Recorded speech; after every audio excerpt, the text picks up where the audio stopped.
Good evening, everybody. Welcome back to Spirits and Ghost Stories. We're your hosts, Carly Bird. And I'm Thomas Aarons. Week 17. We did it. We made it to week 17. I apologize if my voice seems a little, is it called hoarse? Yeah, a little hoarse. Scratchy, I'm dying. nails on a chalkboard. I'm very sick this week, guys. So I'm sorry. I'm going to do the best I can to get through this. He has one hell of a cold. Yeah, I do. I don't have COVID. I've been tested. I'm fine. Well, relatively. I don't have COVID. Yay, I'm dying of something else. Yay. Yay. The world we live in right now. So as I teased last week, I have a really cool story and a lot of cool information. So hopefully you enjoy this presentation of the witchcraft of Appalachia. Before we get into it, just to let everybody know that this is the Thursday before Thanksgiving. Yes. And for the people in the United States, we're aware of this, that Thanksgiving happens on a Thursday, which means next week we do not have an episode scheduled.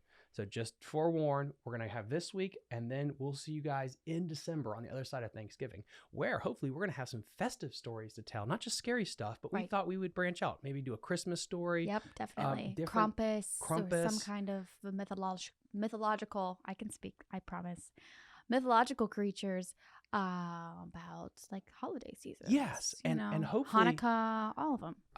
And hopefully, if you guys would like to engage with us online, either email, Instagram, Facebook, let us know if there's a holiday story. It doesn't have to do with Christianity that you think would be fun for us to tell. Yep. So we really look forward to that.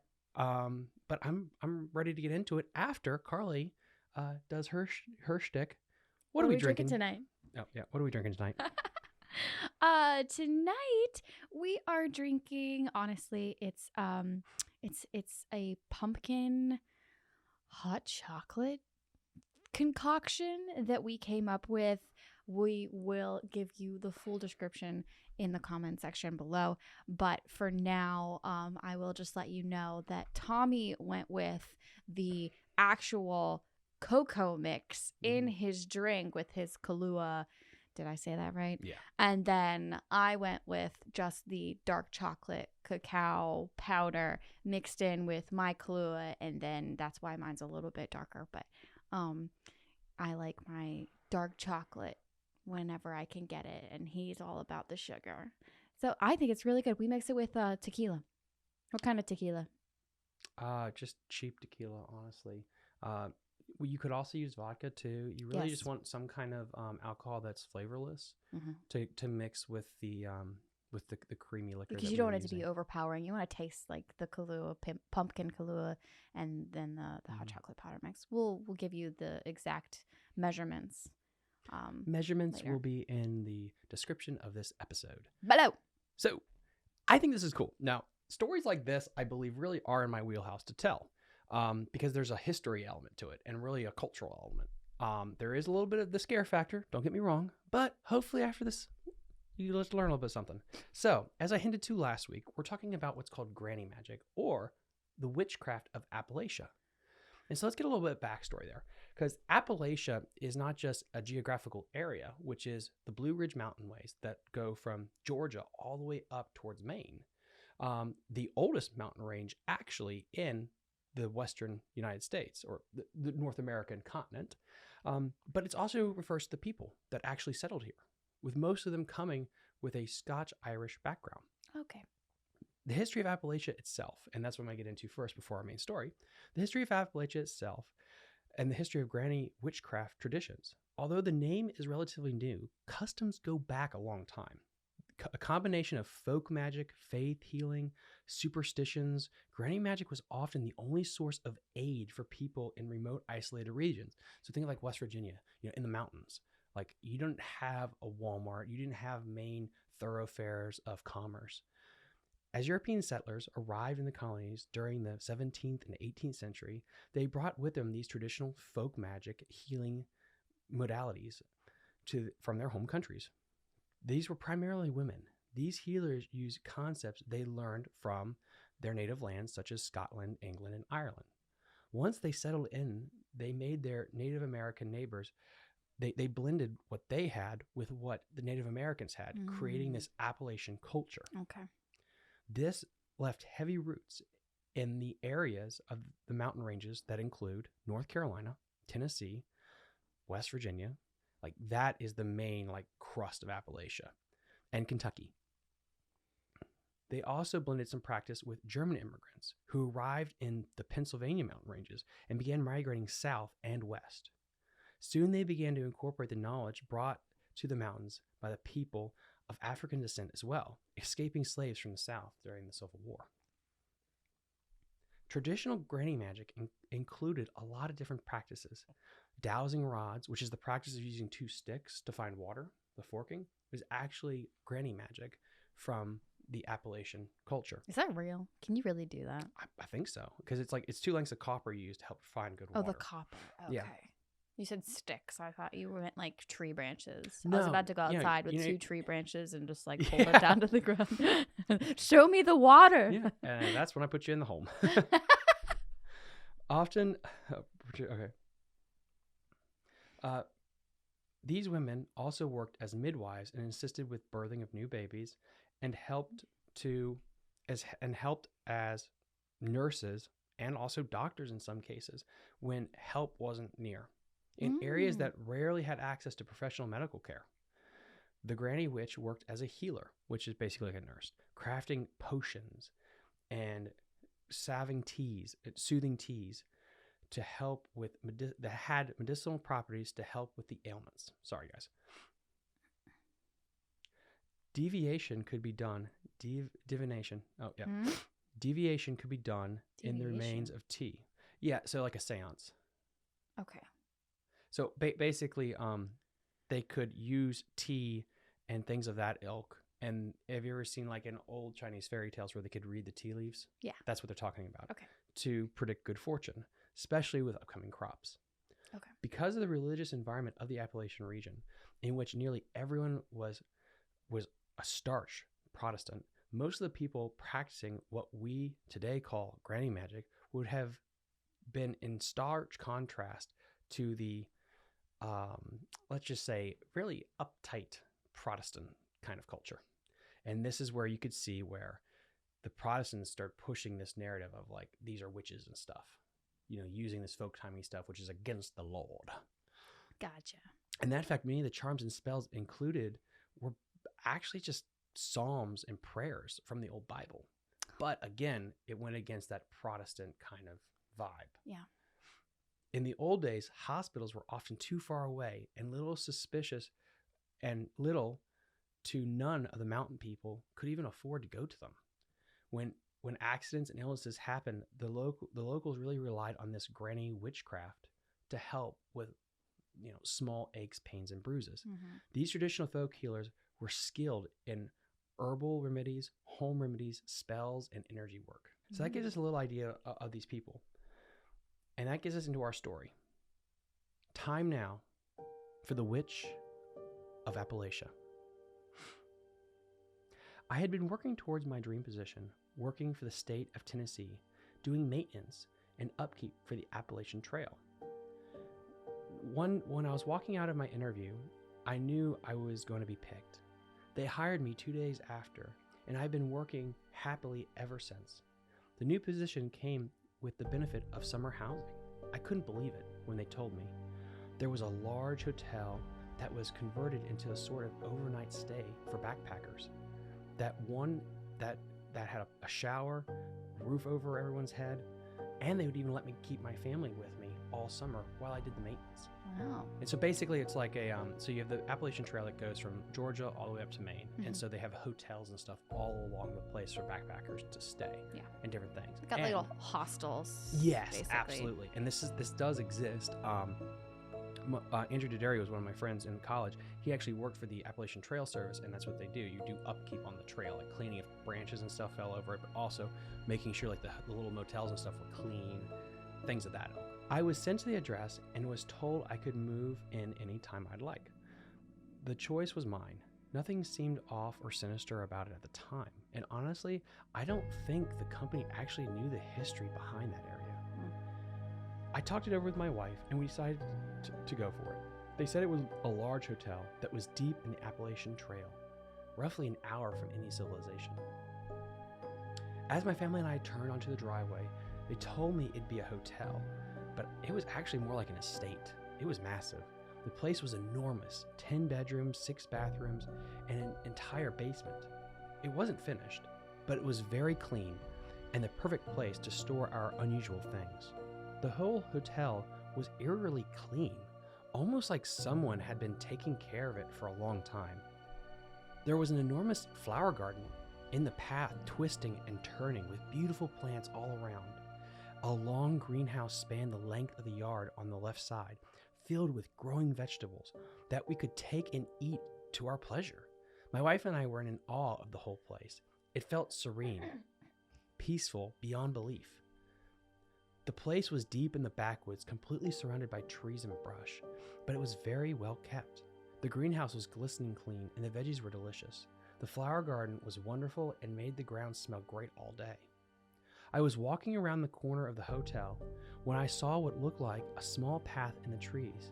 It was a little out of place, just a little dirt path that looked almost like an animal trail. I walked to the edge of the woods, and that's exactly what it was.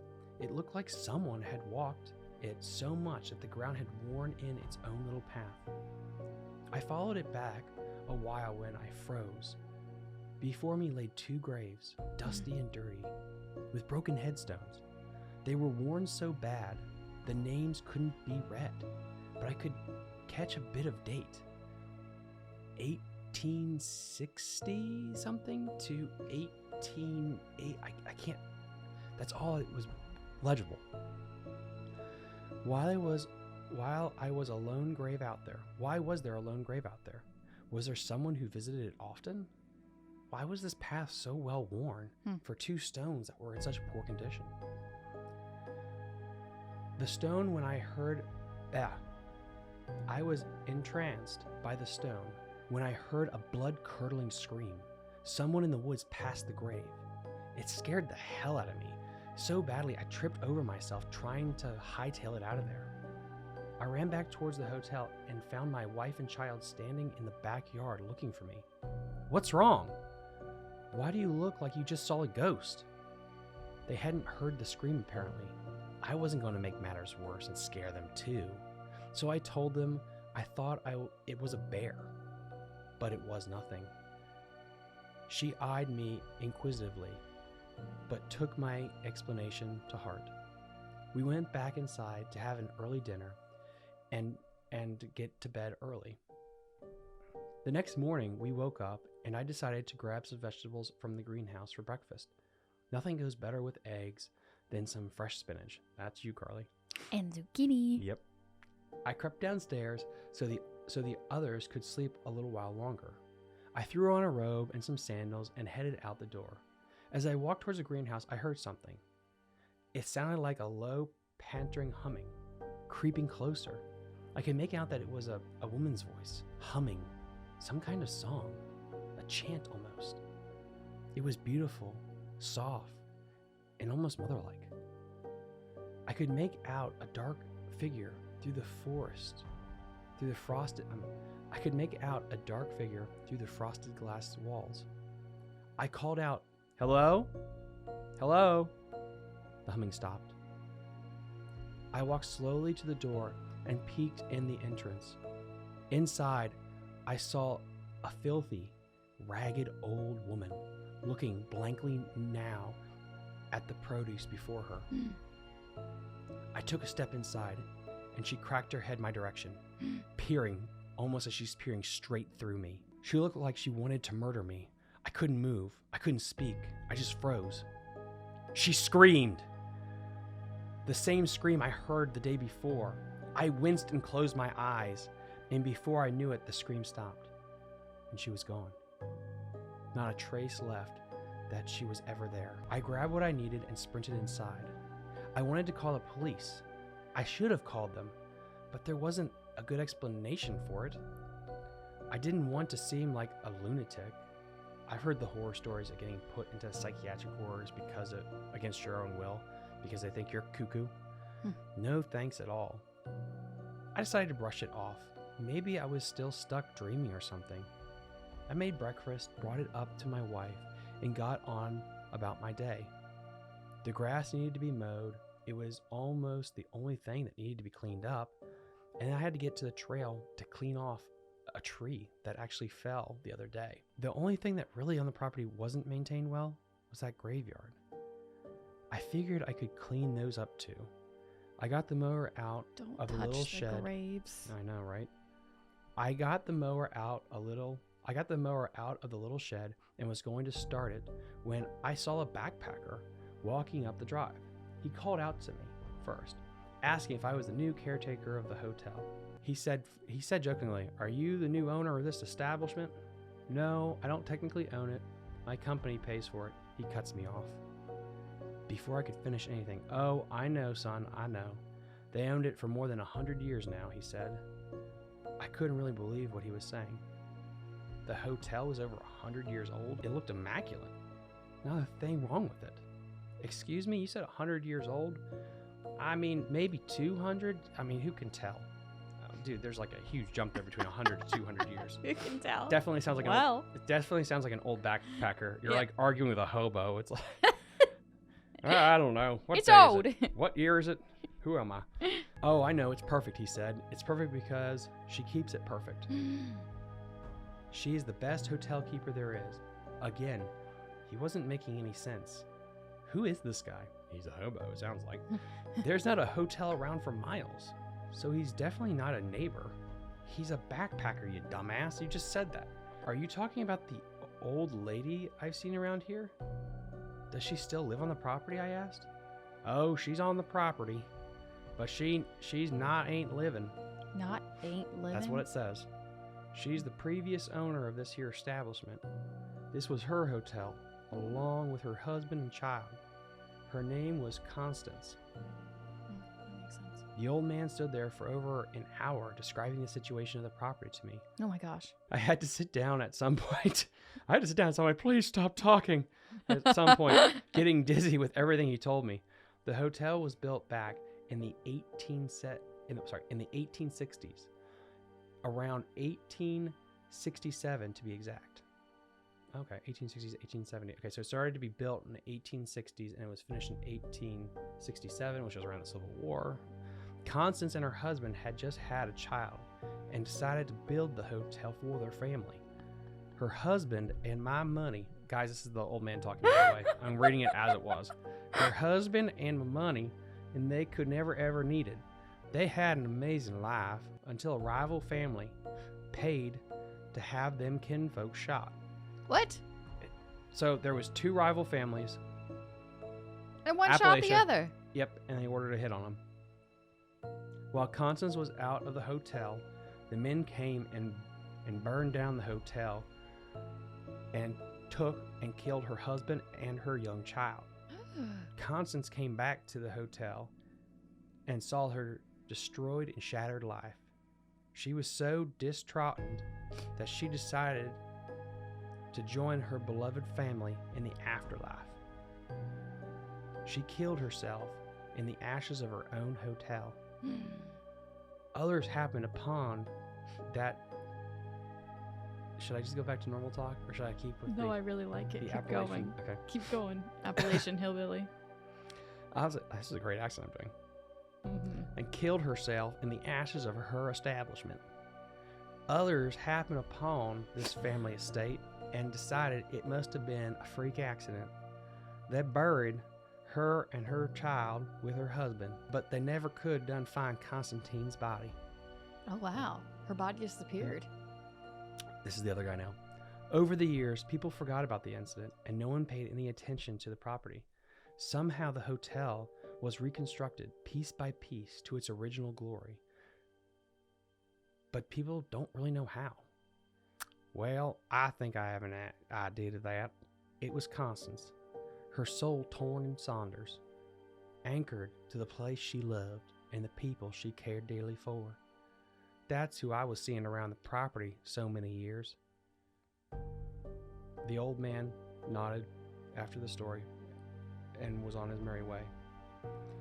She must be angry still that others would have taken up residence in her hotel. Apparently sometime the company found the property and was able to buy it from the state. They paved the driveway into the woods, straightened up the hotel, and got it up and running to be used by backpackers on the Appalachian Trail.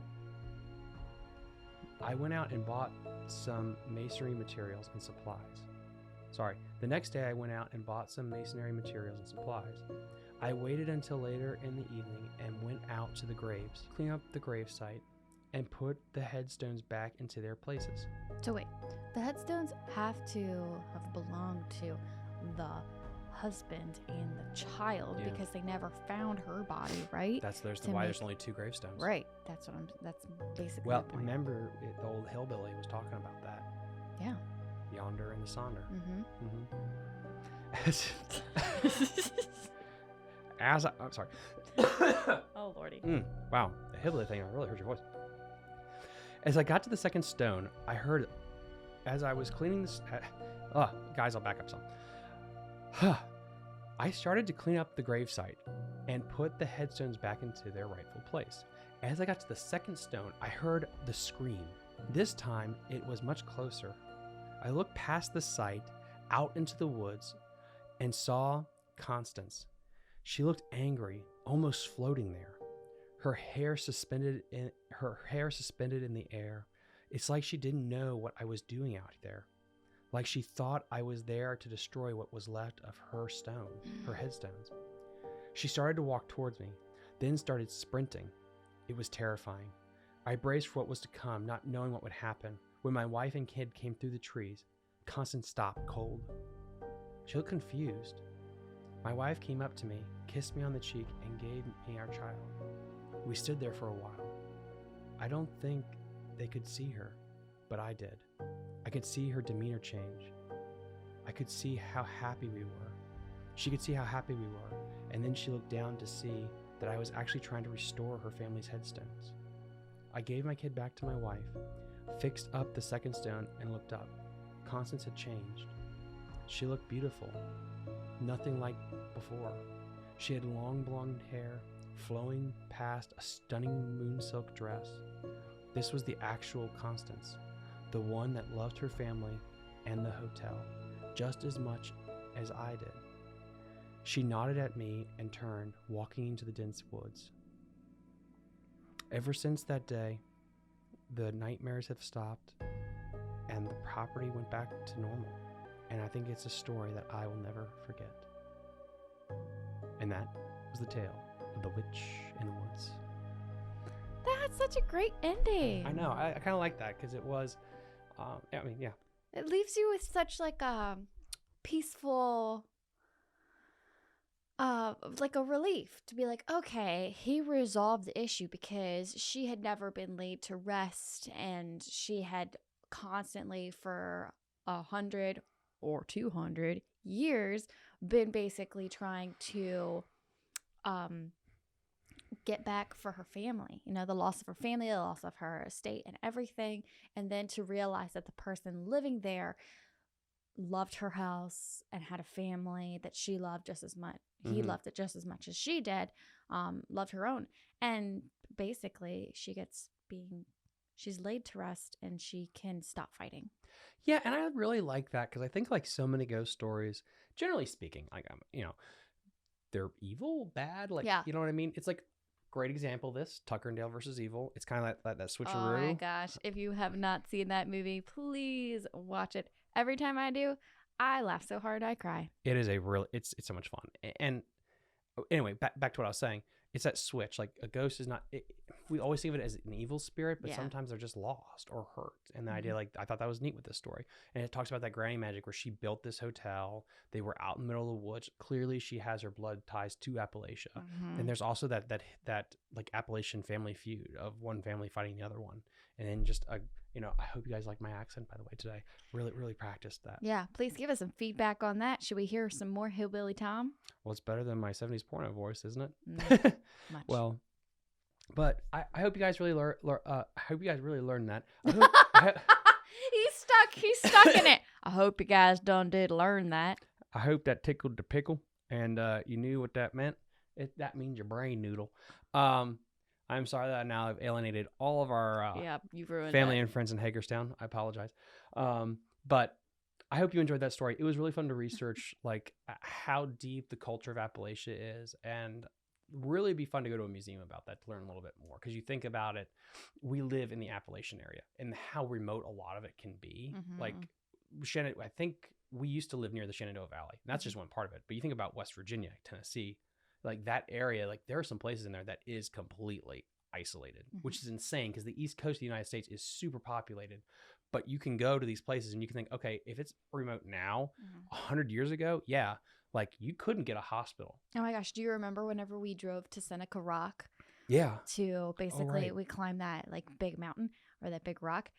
That was one of the coolest experiences. But to get there, we had no service. We were just driving up and down and around mountains, and it was just windy and curvy, and it was just forest. Just a bunch everywhere. of kinfolk. We never even passed any other cars. We multiple times we said to each other like, wow, it's like so isolating out here, out in the hills of West Virginia. It's crazy. And that's why like this is so interesting to me, because it is like a cultural thing that blends like that superstition of witchcraft. And I loved how they hit on like the Protestants and stuff. And like you have this major Christian group that starts to move into Appalachia.